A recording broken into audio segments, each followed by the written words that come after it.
A'udzu billahi minasyaitonir rajim. Bismillahirrahmanirrahim. Assalamualaikum warahmatullahi wabarakatuh.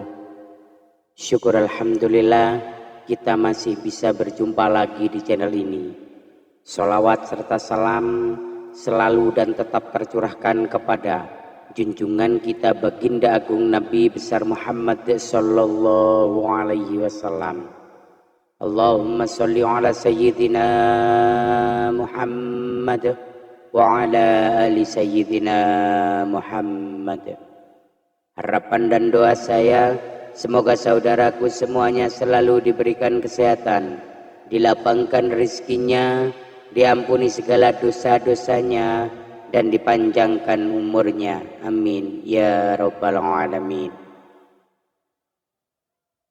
Sahabat beriman yang dirahmati Allah, agama Islam telah mengatur seluruh aspek dalam kehidupan. Bahkan dalam urusan kesehatan pun Nabi Shallallahu Alaihi Wasallam mengajarkan kebiasaan-kebiasaan baik supaya tubuh kita tetap terjaga kesehatannya. Setiap amalan yang diperintahkan kepada seorang mukmin tak luput dari tujuan medis dan spiritual. Begitu pula dengan sesuatu yang dilarang.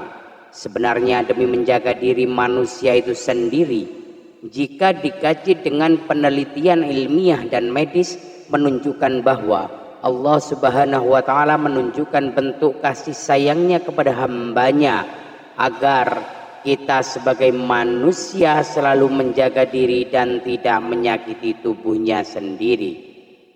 Tetapi justru kita sebagai manusia kerap kali mengabaikan hal-hal yang menjadi kebiasaan buruk yang dilarang oleh agama. Padahal tidak hanya penyakit fisik, kebiasaan-kebiasaan ini juga akan menimbulkan munculnya penyakit hati. Sahabat beriman yang dirahmati Allah, apa saja kebiasaan yang sering kita lakukan akan tetapi malah membawa penyakit bagi kita sendiri. Yang pertama adalah banyak bicara. Ada ungkapan yang mengatakan bahwa lidah yang tidak bertulang akan lebih tajam daripada pedang. Mungkin ungkapan ini benar-benar adanya. Bahkan kita melihat sendiri beberapa banyak permasalahan, permusuhan yang terjadi karena ucapan yang dikeluarkan oleh lidah. Begitu juga dengan banyaknya peperangan. Semua itu terjadi hanya karena tidak menjaga lisan. Banyak bicara merupakan sikap berlebihan yang membawa dampak atau pengaruh besar dalam lingkungan.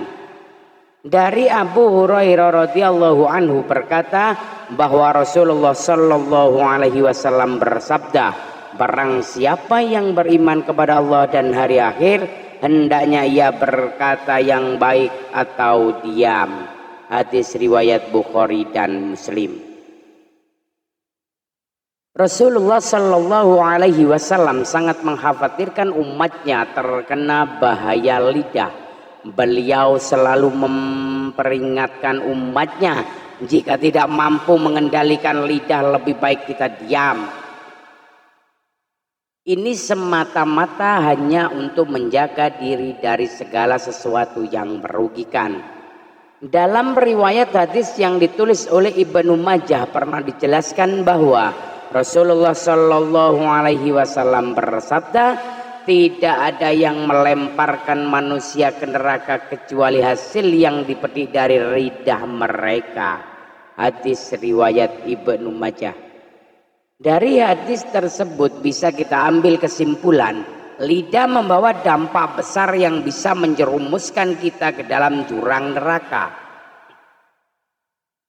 Abu Hatim bin Hibban rahimakumullah mengatakan, di antara kesalahan paling besar yang dapat merusak kesehatan jiwa dan merusak kebagusan hati adalah banyak bicara walaupun perkataan tersebut boleh dibicarakan.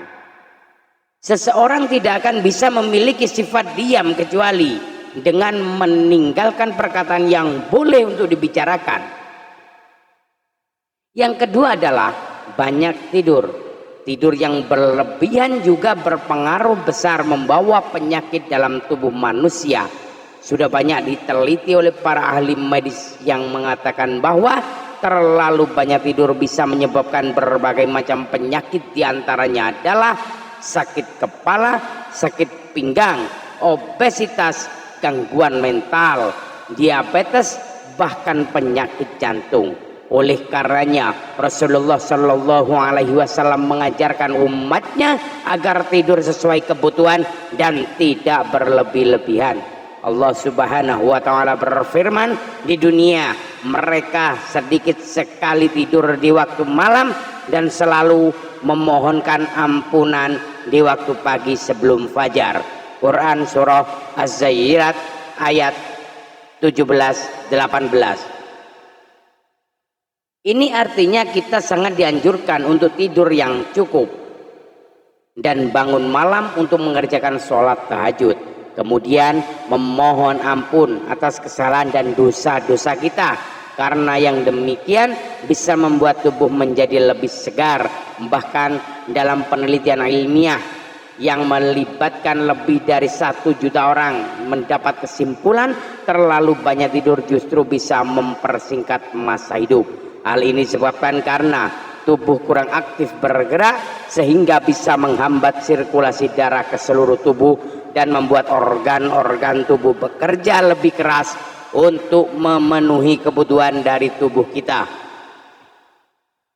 Allah Subhanahu wa Ta'ala sudah berfirman, hai orang-orang yang berselimut, bangunlah untuk bersembayang di malam hari, kecuali sedikit daripadanya, yaitu seperduanya, atau kurangilah dari seperdua itu sedikit atau lebih dari seperdua itu, dan bacalah Al-Quran itu dengan perlahan-lahan. Sesungguhnya kami akan menurunkan kepadamu perkataan yang berat. Sesungguhnya bangun di waktu malam adalah lebih tepat untuk khusyuk dan bacaan waktu itu lebih berkesan. Sesungguhnya kamu pada siang hari mempunyai urusan yang panjang. Quran surah Al-Muzammil ayat 1-7. Sepenggal dari ayat tersebut seolah-olah mengatakan kepada kita, kurangilah tidur untuk mengerjakan sholat. Karena dengan bangun malam kemudian mengerjakan sholat, membaca ayat suci Al-Quran, yang berarti ada aktivitas dari tubuh sehingga tubuh menjadi lebih segar, dan itu baik bagi kesehatan kita. Mungkin bagi saudaraku yang sudah terbiasa bangun malam untuk mengerjakan sholat tahajud atau sholat sunnah lainnya, akan merasakan tubuh kita seperti menjadi lebih segar dan lebih bersemangat dalam beraktivitas. Umat muslim sudah banyak yang membuktikan dengan hal-hal tersebut. Lalu yang ketiga adalah banyak makan. Selain tidur yang berlebihan, banyak makan juga bisa menyebabkan penyakit. Saat kita makan dianjurkan untuk tidak terlalu kenyang. Pernah dikatakan oleh Rasulullah Shallallahu Alaihi Wasallam melalui sabda beliau, tidaklah anak Adam memenuhi wadah yang lebih buruk dari perut. Cukuplah bagi anak Adam memakan beberapa suapan untuk menegakkan punggungnya. Namun jika ia harus melebihkannya, hendaknya sepertiga perutnya diisi untuk makanan, sepertiga untuk minuman, dan sepertiga lagi untuk bernafas.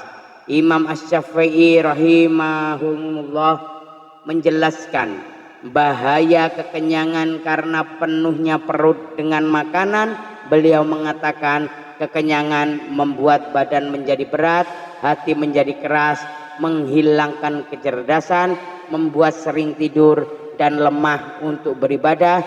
Kemudian dipertegas oleh Allah Subhanahu wa Ta'ala dalam firman-Nya dalam Quran surah Al-A'raf ayat 31, makan dan minumlah dan janganlah berlebih-lebihan.